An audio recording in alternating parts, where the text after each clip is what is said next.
Assalamualaikum warahmatullahi wabarakatuh. Pada kali ini kita akan bahas satu subbahasan dalam materi kuliah psikologi kelompok dalam rumpun ilmu psikologi sosial, yaitu tentang pengaruh sosial atau social influence. Pengaruh sosial diartikan adalah suatu bentuk usaha yang dilakukan seorang atau banyak orang untuk mengubah sikap, kepercayaan, persepsi, atau tingkah laku orang lain atau kelompok.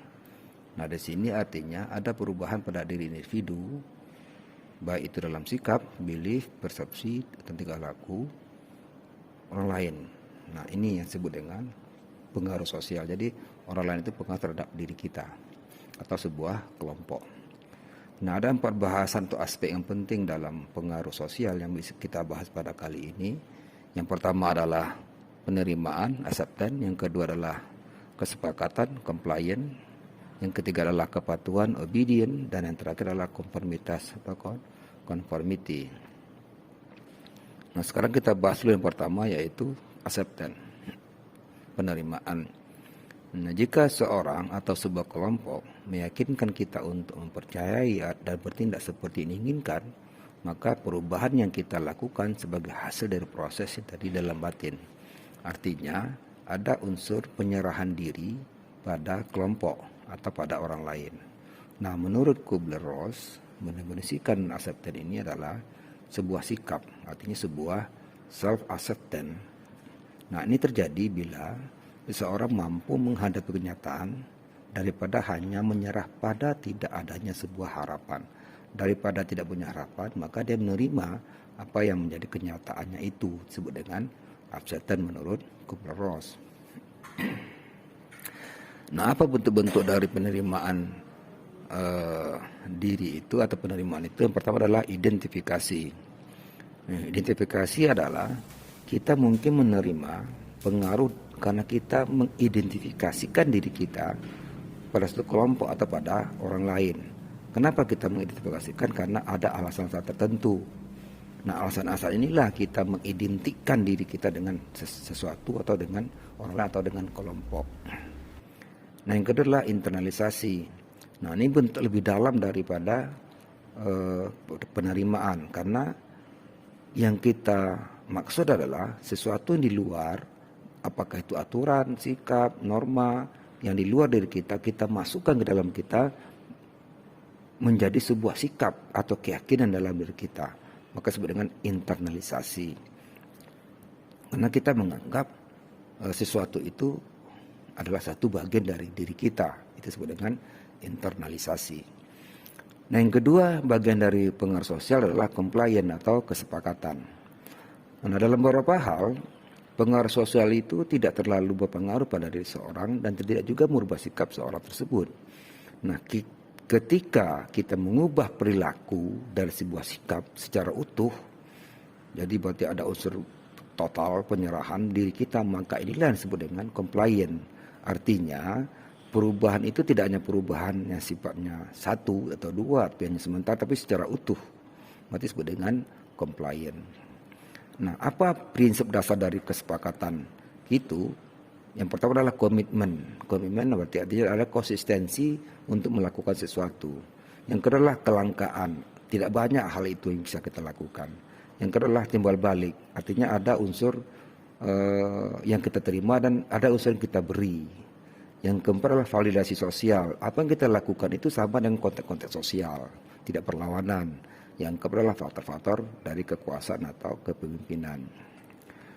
Nah, yang ketiga adalah obedient atau kepatuhan. Ini bagian dari bahasan yang ketiga, pengaruh sosial itu obedient, kepatuhan.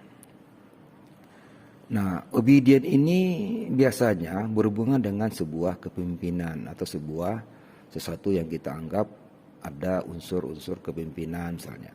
Nah, artinya perubahan perilaku karena perintah orang lain yang memiliki sebuah otoritas atau memiliki sebuah kekuasaan.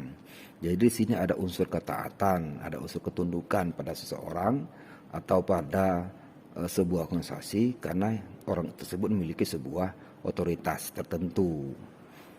Nah, ketundukan itu yaitu melakukan apa-apa yang diminta orang lain walau mungkin yang diminta itu kita tidak suka, tapi karena unsur kepatuhan kita pada seorang karena dia punya otoritas, maka kita melakukan sesuatu itu.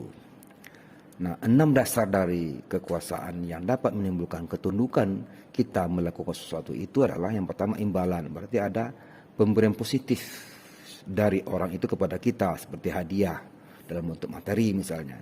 Yang kedua adalah paksaan, ini adalah semacam ancaman pemberian tapi pemberian yang negatif. Yang keempat adalah keahlian, artinya orang yang memberikan suatu informasi kepada kita adalah seorang yang dianggap ahli, misalnya seorang dokter, tentara, seorang insinyur, seorang psikolog misalnya. Nah, kita anggap ahli, maka kita menerima informasi itu karena keahliannya.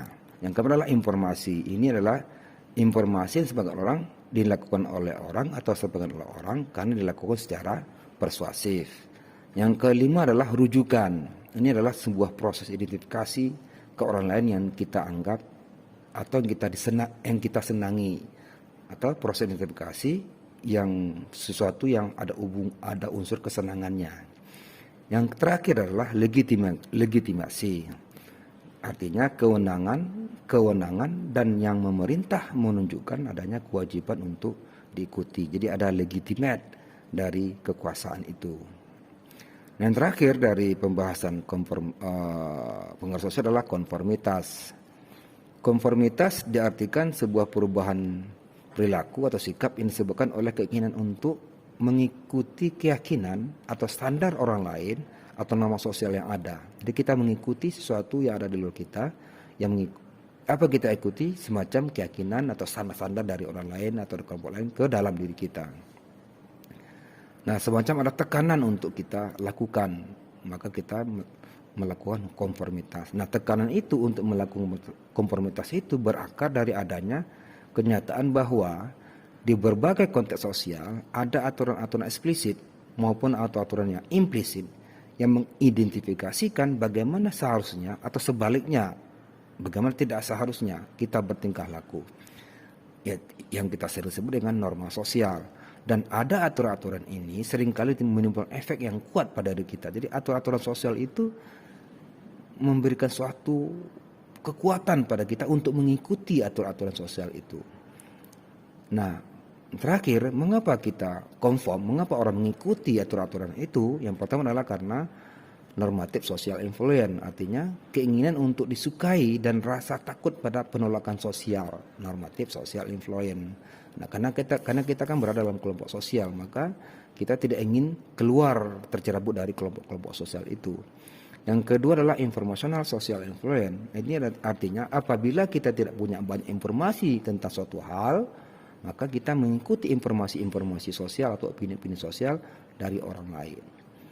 Nah, itu penjelasan tentang bahasan pengaruh sosial. Mohon maaf atas segala kesalahan dan kekurangan. Wabillahi taufiq wal hidayah. Assalamualaikum warahmatullahi wabarakatuh.